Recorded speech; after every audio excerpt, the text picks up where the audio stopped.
RTO office. આ શબ્દ સાંભળીએ ને એટલે તરત જ મગજમાં પેલી લાંબી લાઈનો, કાગળિયાનો ઢગલો એ બધું યાદ આવી જાય, નહીં? બરાબર. પરસેવાથી ભીની થયેલી ફાઇલ અને એક કાઉન્ટરથી બીજા કાઉન્ટરના ધક્કા. હા, બસ એ જ. મારા એક મિત્રની તો શું વાત કરું.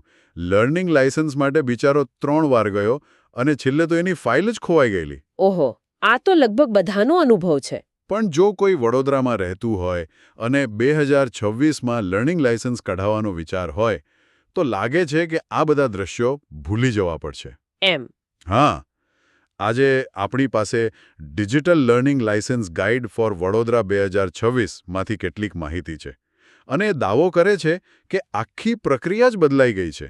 રસપ્રદ. તો સવાલ એ છે કે શું આ નવી ડિજિટલ સિસ્ટમ ખરેખર એટલી સરળ છે જેટલી કહેવાય છે? ચાલો આની ઊંડાણપૂર્વક તપાસ કરીએ. બિલકુલ. અને આ માત્ર એક નાનો ફેરફાર નથી. જોવા જઈએ તો આ શાસન અને નાગરિક વચ્ચેના સંબંધને એમ કહી શકાય કે નવેસરથી જોવાનો પ્રયાસ છે. કેવી રીતે? આપણા સ્રોતમાં એક લાઈન છે, આરટીઓના ધક્કા ખાવાનું ભૂલી જાઓ. આ ખાલી એક સ્લોગન નથી. એક વચન છે. હા, બરાબર. આ એક વચન છે. એ બતાવે છે કે ટેકનોલોજીનો ઉપયોગ નાગરિકને સિસ્ટમમાં ગૂંચવા માટે નહીં, પણ એને સશક્ત બનાવવા માટે થઈ રહ્યો છે. વચન તો બહુ મોટું છે. તો ચાલો જોઈએ કે આ પૂરું કઈ રીતે થાય છે. સ્રોત મુજબ બધી શરૂઆત પરિવહન પોર્ટલથી થાય છે. હા. પણ મારો અનુભવ છે કે સરકારી વેબસાઇટ ઘણીવાર ધીમી ચાલે છે અથવા તો જ્યારે સૌથી વધુ જરૂર હોય ત્યારે જ બંધ થઈ જાય. જો પોર્ટલ જ બરાબર ન ચાલ્યું. જુઓ, આ ચિંતા એકદમ વાજબી છે. ભૂતકાળમાં આવું બન્યું છે, પણ પરિવહન જેવા જે પ્રોજેક્ટ્સ છે ને, એની પાછળ હવે મજબૂત ટેકનોલોજીકલ ઇન્ફ્રાસ્ટ્રક્ચર છે. એટલે કે આ એક નેશનલ પોર્ટલ છે. એ લાખો ટ્રાન્ઝેક્શન હેન્ડલ કરવા માટે જ બન્યું છે. એટલે વડોદરાના નાગરિકે કોઈ લોકલ સર્વર પર નિર્ભર નથી રહેવાનું. ઓહ, એટલે સીધા નેશનલ ગ્રીડ સાથે જોડાય છે. ચોક્કસ. જે વધુ સ્થિર અને સુરક્ષિત છે. હા, તકલીફ આવી શકે, પણ એનું નિરાકરણ હવે કેન્દ્રીય સ્તરે અને ઝડપથી થાય છે. ચલો માની લઈએ કે પોર્ટલ બરાબર ચાલે છે, પણ પછી આવે ઓળખની ખરાઈ. પહેલા તો આપણે જાતે ડોક્યુમેન્ટ્સ લઈને ઓફિસર સામે ઊભા રહેતા હતા. હવે એ કેવી રીતે થાય?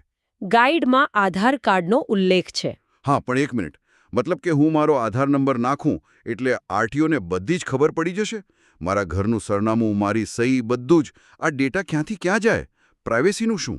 તમે બહુ જ સાચો મુદ્દો પકડ્યો. અહીં જ ટેકનોલોજીનો જાદુ છે અને જવાબદારી પણ. એમ? જ્યારે તમે આધાર નંબર નાખીને ઓટીપીથી સંમતિ આપો છો, ત્યારે પરિવહન પોર્ટલ યુઆઈડીએઆઈના ડેટાબેઝ સાથે જોડાય છે. પણ એ સુરક્ષિત રીતે. ઓકે. એ ફક્ત તમારું નામ, સરનામું, જન્મ તારીખ અને ફોટો જેવી જરૂરી વિગતો જ મેળવે છે. આને ઈ-કેવાયસી કહેવાય છે. એટલે મારા લાઇટ બિલ કે બેંક સ્ટેટમેન્ટની કોઈ એક્સેસ નથી મળતી? બિલકુલ નહીં. ફક્ત લાયસન્સ માટે જે કાયદેસર રીતે જરૂરી છે એટલી જ માહિતી લેવાય છે. આનાથી તમારી પ્રાઇવસી પણ જળવાય છે. એટલે જે કામ માટે પહેલા એક ક્લાર્ક અડધો કલાક લગાવતો એ હવે થોડી સેકન્ડમાં કોઈ માણસ વગર જ થઈ જાય છે. બરાબર. આનાથી ખાલી સમય નથી બચતો, પણ ભૂલની શક્યતા પણ ઘટી જાય છે. સાચી વાત. અને એક બીજો મુદ્દો છે જે કદાચ તરત ધ્યાનમાં ન આવે. આ સિસ્ટમ આરટી ઓફિસની આસપાસ જે એજન્ટ રાજ છે ને, એના પર સીધો પ્રહાર છે. ઓહ, એ તો મેં વિચાર્યું જ નહોતું. હા, આપણે સૌ જાણીએ છીએ કે ફોર્મ ભરવાથી લઈને ફાઇલ આગળ વધારવા સુધી લોકો એજન્ટ પર કેટલા નિર્ભર રહેતા હતા. અને પૈસા પણ આપવા પડતા. ચોક્કસ. જે કામ માટે પહેલા હજારો રૂપિયાનો વહીવટ થતો હતો, એ હવે કોઈ પણ વ્યક્તિ પોતાના ફોન પરથી લગભગ મફતમાં કરી શકે છે. આ સિસ્ટમ વચેટિયાઓને દૂર કરી દે છે. આ તો બહુ મોટો ફાયદો છે. મતલબ કે સિસ્ટમ એટલી સરળ છે કે એજન્ટની જરૂર જ નથી. સારું, તો ઓળખની ખરાઈ થઈ ગઈ. હવે ડોક્યુમેન્ટ્સનું શું? ગાઈડ કહે છે કે ડોક્યુમેન્ટ્સ અપલોડ કરવાના રહેશે. પણ જો આધારથી બધું વેરીફાઈ થતું હોય તો બીજા કયા ડોક્યુમેન્ટ્સ જોઈએ? જો, સામાન્ય રીતે તો આધાર પૂરતું છે. પણ અમુક ખાસ કિસ્સામાં, જેમ કે અમુક ઉંમર પછી મેડિકલ સર્ટિફિકેટ જોઈએ. ફોર્મ 1A, બરાબર? હા, અથવા તો કોઈ ખાસ કેટેગરીના વાહન માટે હોય તો એના કાગળ. પણ મહત્વનું એ છે કે બધું જ ડિજિટલ છે. ક્યાંય ઝેરોક્સ કરાવવા જવાનું નથી. બસ ફોર્મથી ફોટો પાડો અને અપલોડ. બસ તમારી એક ડિજિટલ પ્રોફાઇલ બની જાય જે ભવિષ્યમાં પણ કામ લાગે. ઓકે, એટલે કાગળિયાની માથાકૂટમાંથી તો લગભગ છુટકારો. પણ હવે આવીએ એ ભાગ પર જેનો મોટા ભાગના લોકોને ડર લાગે છે, ટેસ્ટ. હા, લર્નિંગ લાયસન્સની ટેસ્ટ. એ ટ્રાફિકના નિયમો અને પેલા અટપટા ચિહ્નો. ગાઈડ કહે છે કે હવે આ ટેસ્ટ ઘરે બેઠા ઓનલાઈન આપી શકાશે. પણ ઘરે બેઠા ટેસ્ટ? હા, આમાં કોઈ છેતરપિંડી નહીં કરે એની શું ખાતરી? કોઈ બાજુમાં ચોપડી ખોલીને બેસી જાય તો? કે પછી કોઈ હોશિયાર મિત્રને જ પરીક્ષા આપવા બેસાડી દેતો? આ શંકા 100% સાચી છે અને સિસ્ટમ બનાવનારાઓએ આનો બરાબર વિચાર કર્યો છે. કેવી રીતે? આ કોઈ તમે સમજો સાદી ઓનલાઈન ક્વિઝ નથી.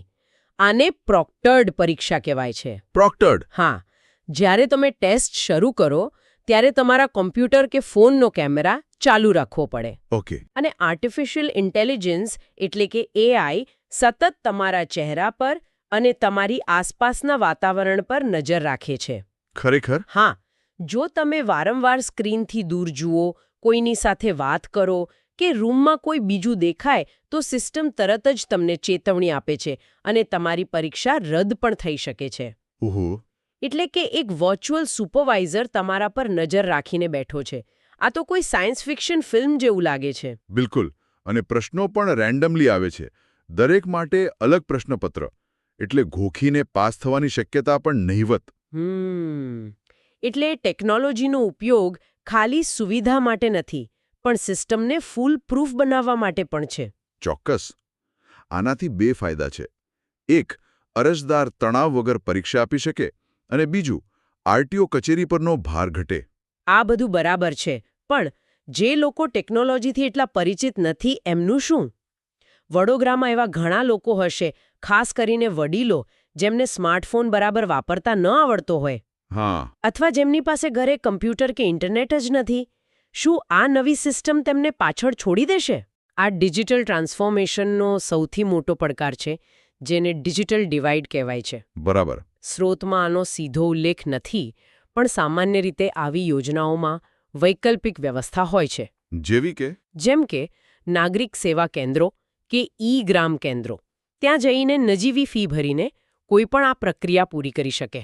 ત્યાં મદદ કરવા માટે ઓપરેટર પણ હોય છે. એટલે વિચાર એ નથી કે ઘરેથી જ કરો, પણ વિચાર એ છે કે આરટીઓ ઓફિસે ધક્કો ન ખાવો પડે. તમે બરાબર સમજ્યા. મદદ માટેના કેન્દ્રો હવે લોકોના ઘરની નજીક ઉપલબ્ધ છે. સારું. એ મુદ્દો સ્પષ્ટ થયો. પણ હવે મને એ જાણવું છે કે જે વસ્તુ માટે સૌથી વધુ રાહ જોવી પડતી હતી, એટલે કે લાયસન્સ હાથમાં આવવું, એનું શું થયું? હા, સૌથી મહત્વની વાત. શું હજી પણ પોસ્ટમેનની રાહ જોવી પડશે? ના, અહીં જ આખી પ્રક્રિયાનો સૌથી સારો ભાગ આવે છે. સ્રોત સ્પષ્ટપણે કહે છે કે જેવી તમે પરીક્ષા પાસ કરો, તરત જ તમે તમારું લર્નિંગ લાયસન્સ ડાઉનલોડ કરી શકો છો. કોઈ રાહ જોવાની નથી, કોઈ પ્રિન્ટિંગ પ્રોસેસ નથી. માનવામાં નથી આવતું, જેવું સ્ક્રીન પર પાસ લખેલું આવે એ જ ક્ષણે તમારું ડિજિટલ લાયસન્સ PDF ફોર્મેટમાં તૈયાર. મિનિટોમાં. પહેલાં તો અઠવાડિયાઓ લાગી જતા. આ તો ખરેખર જાદુ જેવું છે.